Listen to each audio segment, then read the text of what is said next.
Hey, Lakers family, let's talk straight. I know the last win felt good, but we're not fooling anyone. The vibe around this team is still uneven. The offense stalls in pockets, and every time the fourth quarter tightens, we end up begging for a clean catch and shoot on the wing that never comes. So here's the real question I've been hearing from a lot of you. Does going after Keegan Murray from the Kings make sense right now? I'm going to walk you through why I think it does, what the obstacles are, what a responsible offer would look like, how he fits next to Anthony Davis and our guards, whether LeBron stays or calls it a career, and where the timing gets tricky because of the current CBA. No fluff, just basketball, money math, and a plan. First, the player.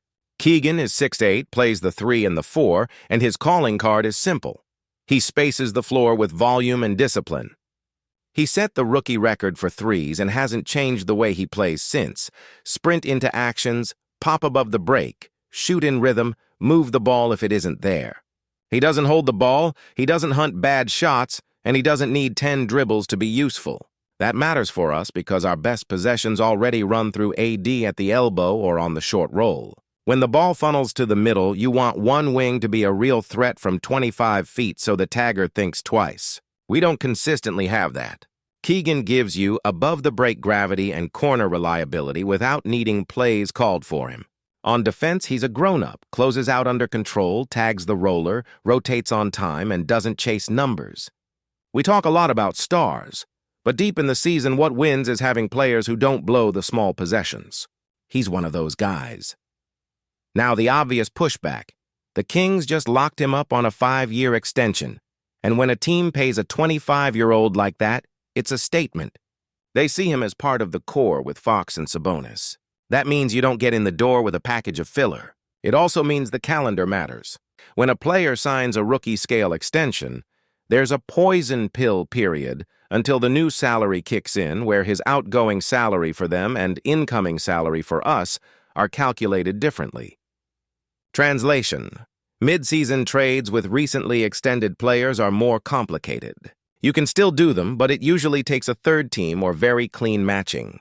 That's why I keep saying the timing of any call about Keegan is almost as important as the pieces. If you want something like this, you line it up for a window when the math is cleaner and more teams can help. Let's talk fit, because that's the whole point. I'm not trying to win headlines. I'm trying to fix specific problems in our late-game sets. Picture AD catching at the nail with a guard cutting through and the weak side filled. Too often, the help defense stunts from the wing, and we get stuck swinging the ball into a contested 3 or a drive into traffic. Keegan changes the calculus because he punishes short closeouts, and he's comfortable as the ghost screen guy who flows from a brush screen into a quick pop. That's perfect next to our guard room. You let them touch the paint, you trust AD's reads, and you give them a wing who is ready on the catch. It also helps our transition spacing. He runs to the arc hard, he doesn't drift, and he forces the trailer to pick, step out on him, or give up an early 3. Those small decisions stack up. Now the LeBron piece. There's a real chance he walks away at the end of this run. We all feel it. If he stays, Keegan's value is obvious. He's a clean target for LeBron's drive and kick game, he doesn't crowd AD's post space, and he doesn't need the ball to keep the offense moving. If LeBron retires, Keegan still makes sense because he scales with usage without breaking your shot diet. He's not a primary creator, and that's fine.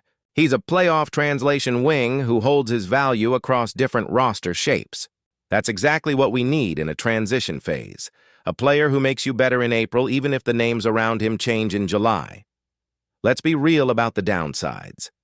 His three-point percentage has had dips year to year, so you're betting on process and volume more than a locked-in number. He's not going to turn into a 30% usage guy. If you trade for him expecting a number 1 option, you'll be disappointed. And his current thumb situation means you're watching health and comfort with the handle for a stretch. None of that is fatal to the idea, but you go in with eyes open. What you're buying is a two-way forward who raises the floor on offense with spacing and decision speed, and on defense by being in the right place. That's the package. Okay, money and picks. The new second apron rules are real. Teams above that line get punished in trades. You can't aggregate smaller salaries to reach a bigger number. Your flexibility is cramped, and you have fewer ways to build a deal. Practically for us, that means a Keegan move would have to be built around one medium to large contract or two that match without aggregation tricks, plus serious draft value, plus a player the other side can use now. And before anyone asks, yes, we do still have real pick capital out in the distance. The 2029 first is committed out. But there's still flexibility with later years like 2030, 2031, 2032 depending on protections and previous transactions. The point is, there's a path to an aggressive but sane offer. The trick is protecting the locker room guys who matter, holding at least one future first, and not letting a splashy move trap you above the apron with no escape hatches. So what would I actually put on the table? I'm not going to list names just to go viral. I'm looking at roles. One rotation-level contract that cleanly matches, one strong young piece who can play 20 minutes for the Kings tomorrow night, one unprotected first in a distant year, and a swap. That's real value without emptying the garage. If the ask is two deep future unprotecteds plus multiple rotation pieces, I'm out. The whole point of adding Keegan is to raise the top 8, not to burn the depth we need to survive a long season. Why would Sacramento even pick up the phone? Most days they wouldn't. They extended him for a reason. But every team has inflection points. If they hit a wall with the Fox-Sabonis group, or if they need to rebalance with more point-of-attack defense and extra draft capital to chase another target, they could at least listen. Our job is to be the team with a package that actually solves problems for them, not the team pushing 5 random pieces they don't need. Timing also matters for them because of the extension math and because other teams will sniff around their roster for different reasons. On the court, here's how I'd use Keegan from day one. Starter minutes at the 3 with stints at the 4 when AD sits. Minutes pattern around AD's rest, so you always have at least one elite spacer with the second unit. Action priorities, early wide spacing in transition, Chicago action for him to lift from the corner to the slot, Spain pick and roll where he's the exit who drifts to the wing for the catch and shoot, and ghost screens with our lead guard to punish switches. Put him in the weak side corner during AD post-ups with a simple rule. Shot if the stunt is late, drive baseline if the closeout is wild, swing to the top if the tag comes from the strong side. On defense, station him on the bigger wing, keep him out of foul bait, and make sure the low man behind him is vocal so he can stay aggressive. On the first rotation, without worrying about the second. Let's hit some quick situational stuff, because this is where he earns his money for us. End of quarter ATOs. Run pistol into a quick handoff, but have him slip to the arc instead of setting the full screen. His man will often sink toward AD, and that slip turns into a clean 3. 2-for-1 situations. His early pull-up 3 is not a bad shot. He knows the clock and doesn't overcomplicate the touch. Offensive rebounds. He's not a crash-every-time guy, but when the defense loads to AD, he picks the right windows to sneak in from the slot. That's easy extra points. And against switch-heavy defenses, he doesn't panic. He will swing and re-screen to force the mismatch to actually guard twice in one possession. That alone will save us a lot of empty late-clock isolations. How does this help if LeBron is in and out managing his body? Simple, you bank more normal possessions. With Keegan on the floor, even second units have a simple plan. Run the action, hit the first open man, trust the shot. We've seen too many bench minutes turn into 5 dribbles, a pick and roll that goes nowhere, and a contested pull-up. One reliable wing shooter who makes fast decisions cleans up a ton of that mess. If LeBron retires, you lean into a more modern AD-centric offense with multiple handoffs, and Keegan becomes your primary spacer and secondary finisher. It's not flashy, but it travels. Risk management matters. You don't trade for him to be the star. You trade for him to be a playoff-level starter at a premium position for the next 5 years.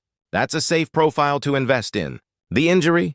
Yeah, it's there, and you do your medical due diligence. But the team investing 9 figures in him just told you what they think about his long-term health. The shooting variance?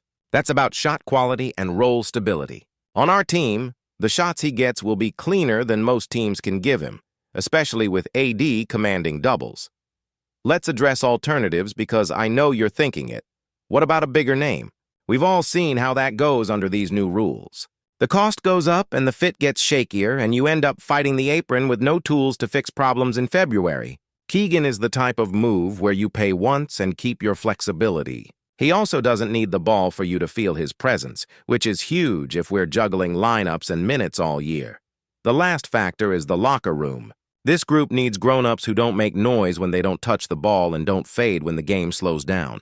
Keegan's reputation is that he shows up, he listens, he executes, and he doesn't need the spotlight. That stuff matters when a franchise is straddling two timelines, trying to squeeze the best out of this season while preparing for whatever LeBron decides. You don't want drama. You want production. So here's my bottom line. Does Keegan Murray to the Lakers make sense? Yes, if we're disciplined. He adds what we're missing without asking us to change who we are. He helps AD immediately, he keeps the offense on schedule, and he raises the playoff floor. The deal only makes sense in a narrow lane, though.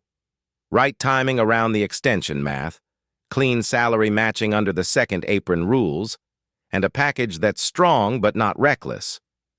If the price turns into 2 unprotected firsts deep in the future plus multiple rotation pieces, I walk. If it's one real first, a swap, one rotation-level contract, and a young piece who can help them now, I'm at the table. That's the line.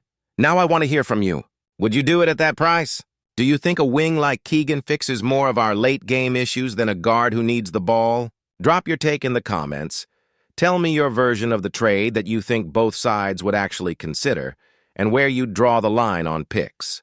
If you're new here, tap subscribe and turn on notifications. I'm posting quick updates after games and longer breakdowns when real news hits. If this front office moves, you'll get the cap angles and the rotation impact here first. Thanks for rocking with me. We're in this together, win or win ugly.